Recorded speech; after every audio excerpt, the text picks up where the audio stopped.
A brand new action-adventure series premieres tomorrow based on the fantasy novels of Terry Goodkind, and it's produced by Sam Spider-Man Raimi. Here's a little taste of Legend of the Seeker. Take that down!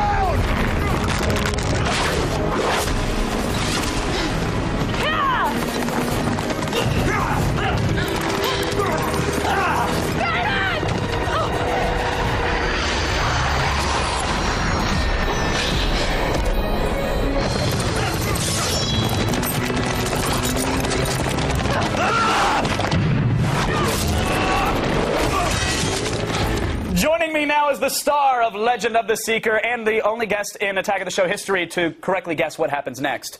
Bridget Regan is here! Welcome to the show. Well done. You said, and it was complete confidence, he's going to flip on his back. Flip on his back. Well done.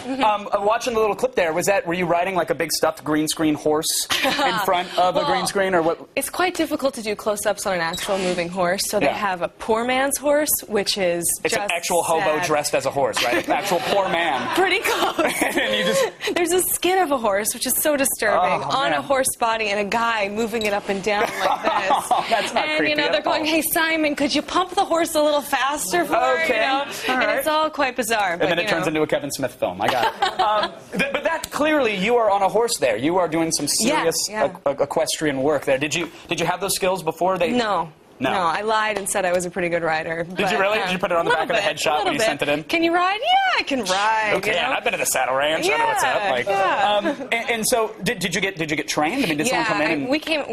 me and Craig, the other actor in the show, we went out to New Zealand like 6 weeks before we started shooting, and we had horse riding lessons and stunt training and all that sort of stuff. And the great teachers, which is very lucky considering we get thrown on these horses and they go fast as you can. You know? And you're going full sprint as fast. Man, yeah. And do you grow like attached to the horses? I mean, imagine you're riding them from episode to episode, right? You must fall in love with them. There's certain personalities you mesh with a little bit better, but sadly they write them out. You know, a horse dies in the script, and then you have to get a new one. And... Oh, you don't actually kill the horse? No, I was like, the horse dies each time. Jeez, that's no. Are you guys sponsored by Purina or something? Like, how does? Why do you?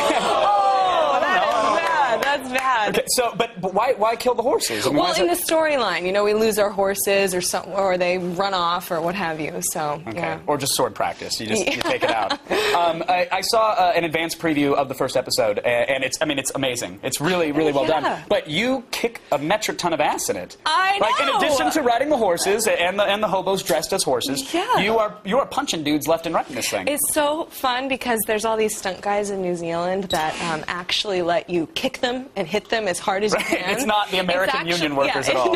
No. And you've got to kick a guy in the chest, and they're like, "No, really, just give it to me." And then you're like, "Wait, really? I could just kick you as hard as I want." And you go for it. And you go for it, and their job is to not whine or complain. Is it a New Zealand masculinity thing, or is it like New Zealand fetish to have? I think they're just kind of badass. Yeah. And I mean, the thing is, they're not. They're good actors, and they get right into it. But they're definitely stuntmen.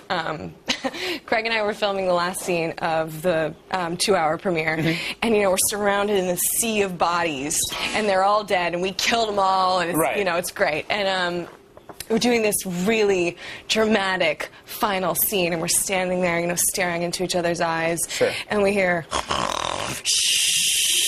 and it's a stunty, totally asleep, right next to us, playing dead. And we go over and we're like, "Wake up, bro! You're ruining the scene." No. Did you give him a nice kick to the chest, or? Oh, he got reamed for it. I mean, he's never gonna live that one down. That's fantastic. I want to talk about the special effects there because I saw you dodge, narrowly escape. Close call. Very close call with that CG arrow there. But tell me some of the other special effects that are going on in the series. Oh, they really went all out. I mean, the team is doing like feature film stuff, and it's a TV show. It's so cool, and we do a lot of stuff on green screen, and we have a great team that works really hard. And they put in fire, and they put in this magical boundary and weird creatures that they built, and it's a good mix of actual built things and CGI. And I'm seeing it promoted everywhere. I mean, to say it's going to be a big premiere is an understatement. It's on every billboard that I pass. I see it pop up there, and I go, okay. And you said there's people driving around with semis, big ads on the back of the semis? Yeah. And friends are calling you instead of paying attention to the road? Exactly. Okay, that's cool. And taking pictures with their phones. I'm like, is that a good idea? Have you tracked one down yet to get in front of it, like at a stop sign and get a photo? I would love to, but I haven't yet. Well, we'll figure that out for you. Okay, we'll make it happen. thank you. Bridget, Thank you. Absolute pleasure to have you here. Thank you so much.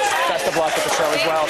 You guys, the 2-hour Legend of the Seeker premiere event, it airs this weekend. You can get more info at legendoftheseeker.com.